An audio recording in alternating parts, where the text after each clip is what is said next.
जय श्री राधे कृष्ण। आप सभी का आपके अपने YouTube channel VK Mishra present में बहुत बहुत स्वागत है। आइए आज आप सब सुनेंगे श्रावण मास महात्म्य कथा में 19वें अध्याय की कथा। तो बोलिए प्रेम से भगवान भोलेनाथ की जय, माता पार्वती की जय, सर्वदेवी देवता की जय। ईश्वर बोले कि हे महामुने, अब मैं श्रावण मास में दोनों पक्षों की एकादशी तिथि को जो किया जाता है उसे मैं कहता हूँ, आप सुनिए। हे वत्स, रहस्यमय अति श्रेष्ठ महान पुण्य प्रदान करने वाले तथा महापातकों का नाश करने वाले इस व्रत को मैंने किसी से नहीं कहा है। यह एकादशी व्रत श्रवण मात्र से मनुष्यों को वांछित फल प्रदान करने वाला है, पापों का नाश करने वाला, सभी व्रतों में श्रेष्ठ तथा शुभ है। इसे मैं आपसे कहता हूँ, आप एकाग्रचित्त होकर सुनिए। 10वीं तिथि में प्रातः काल स्नान करके शुद्ध होकर संध्या आदि कर ले और वेद वेत्ता पुराणज्ञ तथा जितेंद्रिय विप्रों से आज्ञा लेकर 16 उपचारों से देवादिदेव भगवान का विधिवत पूजन करके इस प्रकार प्रार्थना करे कि हे पुंडरीकाक्ष, मैं एकादशी को निराहार रहकर दूसरे दिन भोजन करूंगा। हे अच्युत, आप मेरे शरणदाता होइए। हे वत्स, गुरु देवता तथा अग्नि की सन्निधि में नियम धारण करे और उस दिन काम क्रोध रहित होकर भूमि पर शयन करे। उसके बाद प्रातःकाल होने पर भगवान केशव में मन को लगाए। प्रस्खलन गिरना, ठोकर आदि लगना के समय श्रीधर इन शब्द का उच्चारण करे। हे वत्स, यह व्रत मोक्ष प्रदान करने वाला है, अतः 3 दिनों तक पाखंडी आदि लोगों के साथ बातचीत, उन्हें देखना तथा उनकी बातें सुनना, इन सब का त्याग कर देना चाहिए। तदंतर क्रोध रहित होकर पंचगव्य लेकर मध्याह्न के समय नदी आदि के निर्मल जल में स्नान करना चाहिए। सूर्य को नमस्कार करके भगवान श्रीधर की शरण में जानी चाहिए और वर्णाचार की विधि से सभी कृत्य संपन्न करके घर आना चाहिए। वहाँ पुष्प, धूप तथा अनेक प्रकार के नैवेद्यों से श्रद्धा पूर्वक श्रीधर की पूजा करनी चाहिए। उसके बाद स्वर्णमय पंचरत्न युक्त श्वेत चंदन से लिप्त तथा 2 वस्त्रों से आच्छादित कलश को स्थापित करके अपने शंख चक्र गदा युक्त देवादिदेव श्रीधर की प्रतिमा स्थापित कर पंचरत्न युक्त श्वेत चंदन से लिप्त तथा 2 वस्त्रों से आच्छादित कलश को स्थापित करके और शंख चक्र गदा युक्त देवादिदेव श्रीधर की प्रतिमा स्थापित कर उनकी पूजा करे। गीत वाद्य तथा कथा श्रवण के साथ रात्रि में जागरण करना चाहिए। इसके बाद विमल प्रभात होने पर द्वादशी के दिन विधिवत पूजन करके कृत्य होकर बुद्धिमान को चाहिए कि श्रीधर नाम का जप करे। इसके बाद उन शंख चक्र तथा गदा धारण करने वाले देव देवेश श्रीधर की पुनः पूजा करे और स्वर्ण दक्षिणा सहित कलश ब्राह्मण को प्रदान करे।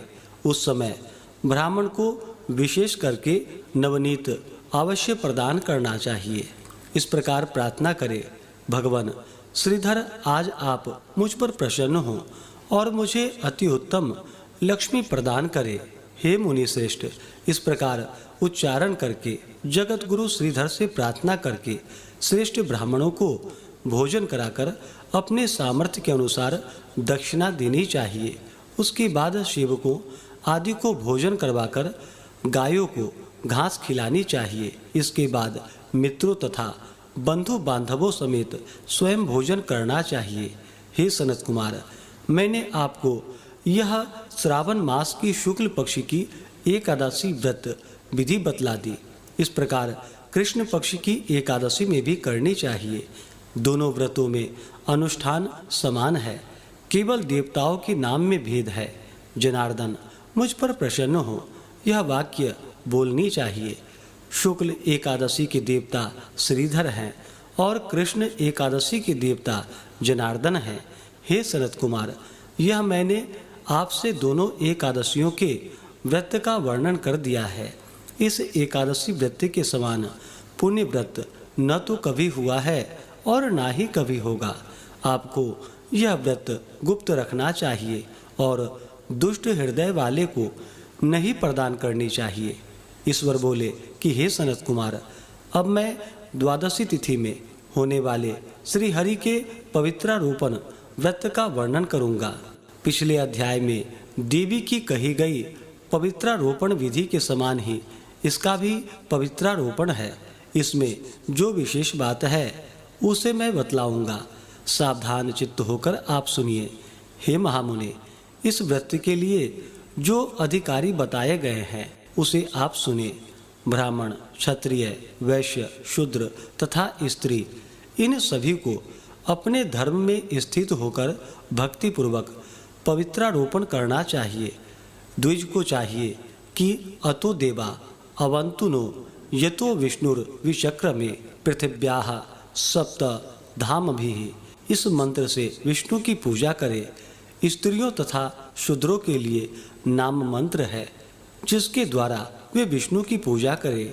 इस प्रकार द्विज कद्रुदाय इस मंत्र से शिव जी की पूजा करे।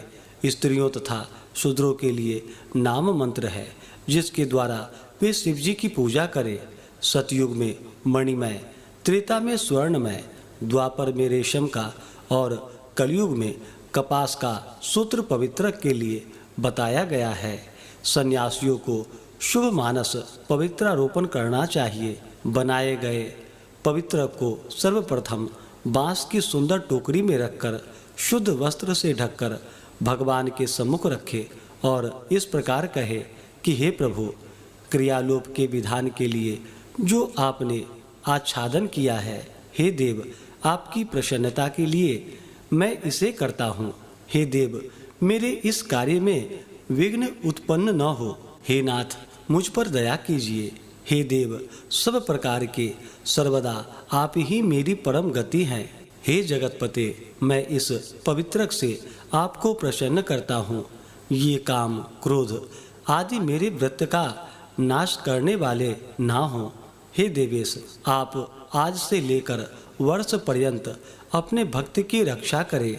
आपको नमस्कार है। इस प्रकार कलश में देवताओं की प्रार्थना करके बांस के शुभ पात्र में स्थित पवित्रक की आदरपूर्वक प्रार्थना करनी चाहिए कि हे पवित्रक, वर्ष भर की गई पूजा की पवित्रता के लिए विष्णु लोक से आप इस समय यहाँ पधारे। आपको नमस्कार है।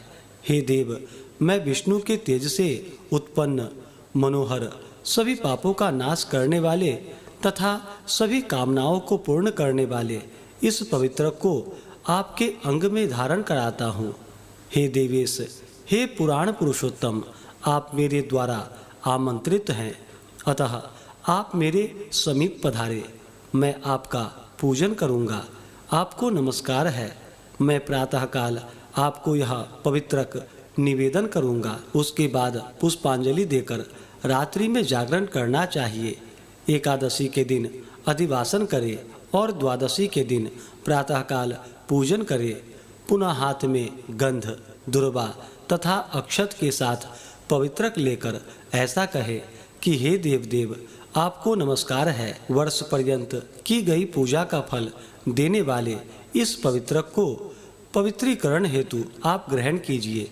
मैंने जो भी दुष्कृत्य किया है उसके लिए आप मुझे आज पवित्र कीजिए। हे देव, हे सुरेश्वर, आपके अनुग्रह से मैं शुद्ध हो जाऊं। इस प्रकार मूल मंत्र से संपुटित इन मंत्रों के द्वारा पवित्रक अर्पण करे। उसके बाद महानैवेद्य अर्पित करके निराजन करके प्रार्थना करे और मूल मंत्र से घृत सहित खीर का अग्नि में हवन करे। इसके बाद इसी मंत्र से पवित्रक का विसर्जन करके इस प्रकार बोले, हे पवित्रक, वर्ष भर की गई मेरी शुभ पूजा को पूर्ण करके अब आप विसर्जित होकर विष्णु लोक को प्रस्थान करें। इसके बाद पवित्रक को उतारकर ब्राह्मण को प्रदान कर दे अथवा जल में विसर्जित कर दे। हे वत्स, मैंने आपसे श्री हरि के इस पवित्रारोपण का वर्णन कर दिया है।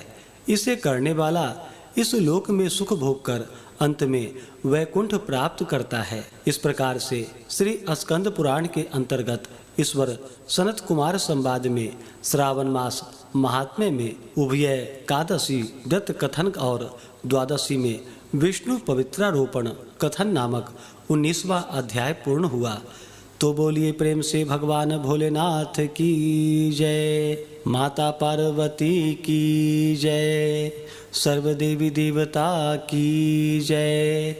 इसी प्रकार से अगर आप सब आगे के अध्यायों को सुनना चाहते हो, चैनल पे अगर आप पहली बार आए हैं तो चैनल को लाल बटन दबा करके सब्सक्राइब करें, साथ में बेल आइकन घंटी को दबाएं ताकि आने वाली वीडियो का नोटिफिकेशन आपको समय से मिलता रहे।